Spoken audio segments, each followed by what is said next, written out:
Meminta untuk diruqyah adalah perkara yang mubah, perkara yang boleh minta untuk diruqyah, tapi mengeluarkan seorang dari 70.000 golongan.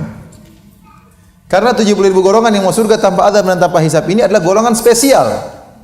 Sudah pernah kita jelaskan kemarin, dia bukan hanya meninggalkan yang haram, bahkan yang makruh pun dia tinggalkan. Dia bukan hanya melakukan yang wajib, bahkan yang sunnah-sunnah pun dia tinggalkan. Minta ruqyah makruh, dia boleh makruh, tapi tidak haram. Ya. Tetapi seorang kalau ingin termasuk 70.000 golongan, maka jangan dia minta ruqyah kepada orang lain. Ya. Adapun kalau meruqyah orang atau ada orang datang nawarin untuk ruqyah, maka enggak apa-apa. Yang makruh kalau minta. Kalau kita meruqyah orang enggak apa-apa, kata Nabi sallallahu alaihi wasallam, man istata'a minkum an yanfa'a akhahu falyaf'al, halaman 81. Barang siapa di antara kalian yang mampu untuk beri manfaat kepada saudaranya, maka lakukanlah, ya. Karena tatkala ada seorang sahabat berkata, "Ya Rasulullah, ya Rasulullah, bolehkah saya meruqyah?" Kata Nabi, barang siapa yang mampu beri manfaat kepada saudaranya, lakukan. Ini berarti pengobatan. Dokter kalau ikhlas dapat pahala banyak, orang yang meruqyah juga kalau ikhlas dapat pahala banyak karena dia mengobati. Ruqyah adalah bagian dari apa? Pengobatan. Apalagi orang terkena sihir. Ya Allah, sihir itu kurang ajar benar. Saya punya teman sekarang ada istrinya sakit-sakitan. Ya, dia mencurigai pembantunya.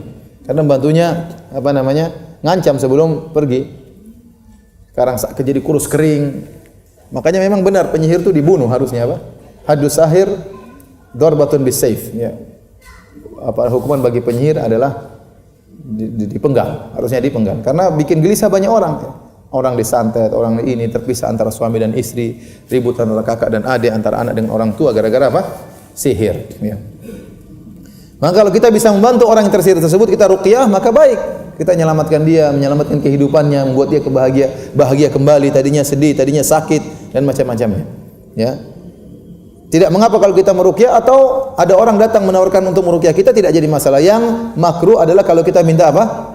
Ruqyah. Kenapa kalau kita minta ruqyah seakan-akan kita meminta, seakan-akan hati kita terkait bahwasanya yang menyembuhkan orang ini. Maka kita berusaha tidak minta untuk diruqyah. Tetapi para ulama mengatakan seperti Syekh bin Baz rahimahullahu taala, ya.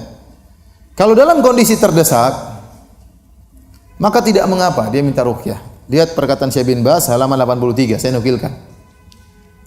Walakinnal istirqa la yamna'u kaunahu minal sab'in wal istirqa talabu ruqyah. Akan tapi meminta ruqyah tidak menghalangi seorang termasuk dari 70.000 orang. Wal istirqa talabu ruqyah, istirqa adalah minta ruqyah. Wa idza da'atil hajatu ila hadza fala ba's. Kalau ada keperluan mengharuskan kita minta ruqyah tidak mengapa. An-Nabi sallallahu alaihi wasallam amara Aisyah an tastarqi. Nabi pernah nyuruh Aisyah untuk minta ruqyah. Dan Nabi tidak mungkin menyuruh Aisyah keluar dari 70.000 golongan. Dan Aisyah sangat dicintai oleh Nabi sallallahu alaihi wasallam, bahkan nanti satu surga dengan Nabi sallallahu alaihi wasallam, jadi istri Nabi sallallahu alaihi wasallam. Wa amara ummu auladi Ja'far, yaitu dan Nabi juga pernah menyuruh ibunya anak-anaknya Ja'far, yaitu sahabiyah Asma binti Umais radhiyallahu anha, untuk meminta ruqyah agar meruqyah anak-anaknya Ja'far, karena Ja'far setelah meninggal, Ja'far bin Abi Thalib dalam perang Mu'tah, anak-anaknya kurus-kurus. Nabi lihat ini kenapa anaknya kurus-kurus? Coba diruqyah, suruh minta ruqyah. Nabi suruh dia minta apa? Suruh ibunya untuk minta ruqyah. Berarti dalam kondisi terdesak kita boleh, enggak jadi masalah. Hukum asalnya minta ruqyah makruh dan bisa mengeluarkan orang dari 70.000 golongan. Tapi kalau dalam kondisi terdesak boleh. Karena Nabi pernah menyuruh Aisyah untuk minta apa? Ruqyah, pernah menyuruh Asma binti Umais juga minta ruqyah. Sama seperti hukum asalnya kita minta bantuan orang juga makruh, enggak boleh.